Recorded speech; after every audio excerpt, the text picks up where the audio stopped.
بسم اللہ الرحمن الرحیم۔ جیسا کہ پیچھے ویڈیوز میں نے آپ کو بتایا تھا کہ جو اسلام آباد ہائی کورٹ کے اندر فریشر کی جو اپیل مسترد ہوئی، اس کے بعد انہوں نے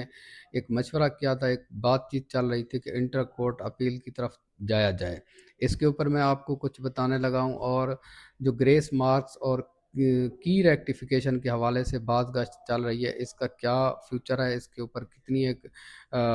پروگریس ہو سکتی ہے، ان کے بارے میں آپ کو اس ویڈیو کے اندر بتاؤں گا۔ اس سے پہلے میں آپ کو ایک بات بتاتا چلوں کہ اکثر میں دیکھتا ہوں کومنٹس کے اندر جو ہے نا فریشر اور ریپیٹر جو ہے نا ایک دوسرے کے ساتھ جو ہے نا وہ بحث مباحثہ کر رہے ہوتے ہیں، اور کچھ تلخ باتیں بھی ایک دوسرے کے ساتھ کر رہے ہوتے ہیں۔ تو اس میں ایک بات میں آپ کو بتاؤں، ہم آپ کو جو انفارمیشن دیتے ہیں، ہمارا بھی یہی مقصد ہوتا ہے کہ جو اپڈیٹس ہیں وہ آپ تک پہنچائی جائیں۔ جو اوورآل ایک ہیومن نیچر ہے کہ اگر کسی کے حق میں کوئی بات ہو تو اس کو اچھی لگتی ہے، اگر اس کے اگینسٹ جا رہی ہو تو اس کو بری لگتی ہے۔ اور سٹوڈنٹس میں اس میں نہ تو فریشر کا کوئی قصور ہے اور نہ ہی ریپیٹر کا کوئی قصور ہے، یہ ایک پالیسی کا قصور ہے، اور وہ ایسی پالیسی تھی جس کو اب پالیسی بنانے والے بھی سمجھ رہے ہیں کہ یہ غلط پالیسی تھی، اب اس پالیسی کے اندر جو ہے نا چینجز کی جائیں۔ لیکن ٹائم فریم کا جو ایشو آ رہا ہے، اس حوالے سے کچھ بحث مباحثہ ضرور چل رہا ہے کہ اتنے کم ٹائم میں اور اس ٹائم پہ یہ پالیسی چینج کی جا سکتی ہے یا نہیں کی جا سکتی، یہ ایک بحث ضرور ہے۔ ہاں، جہاں تک اسلام آباد ہائی کورٹ کا تعلق ہے، اسلام آباد ہائی کورٹ کا جس طرح میں نے آپ کو پہلے بتایا تھا کہ اس طرح کیسز کے اندر جہاں پہ ایکٹ ہو، جہاں پہ لا ہو، واضح طور پہ کوئی لا نظر آ رہا ہو، تو وہاں پہ بہت کم چانسز ہوتے ہیں کہ کورٹ جو ہے نا اس کے اگینسٹ ہے۔ یوزولی وہ اس طرح کے کیسز کے اندر جو گیند ہے وہ ڈپارٹمنٹ کی طرف پھینک دیتے ہیں، پھر ڈپارٹمنٹ اس کے اوپر ڈیسائیڈ کرتا ہے۔ لیکن سٹوڈنٹس پر امید تھے فریشر کہ ان کو کوئی نہ کوئی ریلیف مل جائے گا کورٹ سے، لیکن ان کو ایسا کسی قسم کا ریلیف نہیں ملا۔ جو ہی ان کی وہ اپیل ڈسمس ہوئی تو انہوں نے یہ سوچنا شروع کر دیا کہ انٹرا کورٹ اپیل کی طرف جایا جائے۔ میں نے ویسے اس میں ذاتی جو تجزیہ کیا تھا اور میں نے ذاتی مشورہ دیا تھا کہ انٹرا کورٹ اپیل شاید اتنا کارگر ثابت نہ ہو، اس کی نسبت اگر آپ ہیڈ آف انسٹیٹیوٹ جو ہے نا پی ایم ڈی سی کے پریزیڈنٹ کو اور یو ایچ ایس کے جو وی سی ہے ان کو جا کے ملیں تو کچھ نہ کچھ ریلیف آپ کو وہاں سے مل سکتا ہے۔ اینی ہاؤ، اگر انٹرا کورٹ اپیل کی ہے اسٹوڈنٹ نے تو یہ سننے میں یہی ہے کہ اپیل دائر ہو چکی ہوئی ہے۔ اب یہ سماعت کے لیے مقرر ہوتی ہے نہیں ہوتی ہے، اس کی ہیئرنگ کب ہوتی ہے، کیسے ہوتی ہے، جو بھی اپڈیٹس ہوں گی وہ انشاءاللہ ہم آپ کے ساتھ شیئر کریں گے۔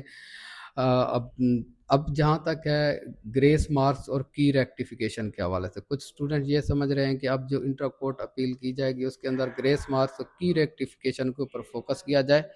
تو میرے خیال میں ایسا ممکن نہیں ہوگا، کیونکہ اپیل اسی چیز کی ہوگی جو آلریڈی پٹیشن دائر کی جا چکی ہے، اس کے اندر کسی قسم کی کوئی ایڈیشن یا ڈیلیشن کے چانسز نہیں ہیں۔ اس لیے کی ریکٹیفیکیشن اور گریس مارکس کے حوالے سے کچھ اگر اسٹوڈنٹ یہ توقع کر رہے ہیں کہ وہ کورٹ سے کسی قسم کا کوئی آرڈر آئے گا، تو ایسا مجھے ممکن نہیں لگ رہا۔ ہاں، البتہ اگر کی ریکٹیفیکیشن اور گریس مارکس کے حوالے سے جو کنسرنز ہیں وہ یو ایچ ایس اس کو ریکٹیفائی کر سکتی ہے، کیونکہ اس کو نہ تو پی ایم ڈی سی کر سکتی ہے اور نہ ہی کورٹ کے حوالے سے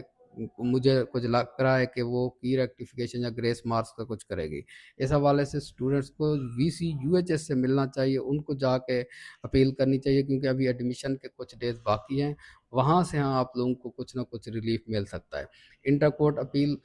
فریشر کے حق میں جا بھی سکتی ہے، نہیں بھی جا سکتی، چانسز بہت کم ہے کہ ان کے حق میں جائے گی، کیونکہ ہاں اس کے اوپر تھوڑا سا فوکس آپ ضرور کریں، کی ریکٹیفیکیشن اور گریس مارکس، اور اس کے لیے آپ کو یہاں کورٹ کے اندر یا تو نئے سرے سے کوئی اپیل دائر کرنی پڑے گی، یا پھر آپ وی سی سے جا کے ملیں۔ تو ابھی اپیل دائر کرنے کا اور اس چیزوں کا ٹائم نہیں ہے، آپ اگر فوکس کرنا بھی چاہتے ہیں، زور لگانا بھی چاہتے ہیں اور لگانا بھی چاہیے،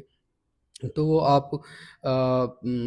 وی سی جو یو ایچ ایس ہیں ان کو جا کے ملیں۔ اچھا، کچھ جو ہے نا ریپیٹر یہ سمجھ رہے تھے کہ ہم جو ہے نا فریشر کی بات بار بار کیوں کر رہے ہیں، تو میں اس کو تھوڑا سا یہ بتا دوں کہ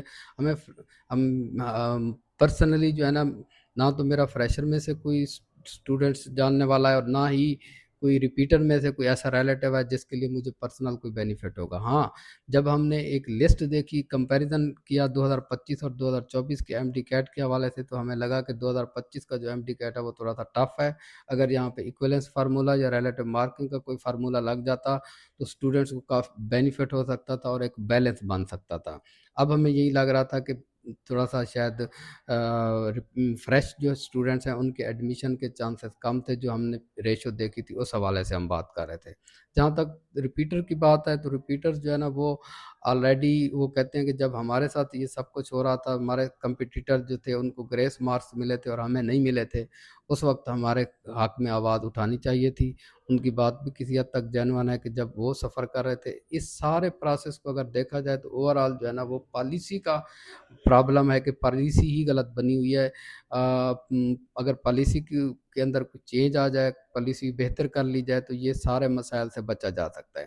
اچھا ایک بات ہے یہاں پہ میں اور بھی بتاتا چلوں، فریش اور ریپیٹر دونوں کا، کہ یہ اس طرح کے مسائل جو ہے نا وہ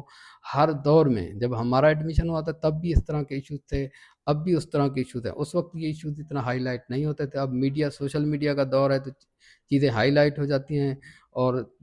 ان کے حق میں بھی اور ان کے اگینسٹ بھی جو ہے نا کومنٹس بہت زیادہ آنا شروع ہو جاتے ہیں. اینی ہاؤ جو بھی اللہ کرے بہتر ہو. اب انٹر کورٹ اپیل کی جو بھی